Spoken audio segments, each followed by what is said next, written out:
Yeah, last question. Susundot lang ako kasi since you announced naman recently that you are engaged.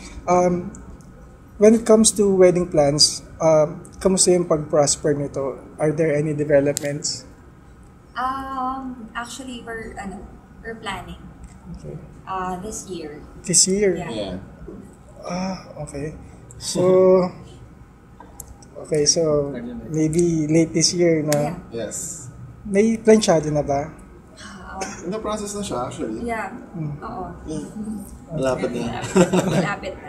Okay. So, pero may date na rin. Maybe May date na rin. you want to keep it a secret or baka This December. this December? Yeah. Alright. Hanggang dun lang? No specific Yeah. date?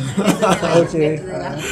May mga showbiz ba na ninong or sponsors? Na meron din. Siyempre, hindi mawawala yung mga cost namin. Okay.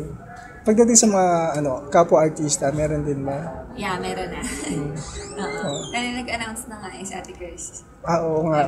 In-announce naman niya. Yeah. Alright. Thank you guys. Thank you so Congrats. much.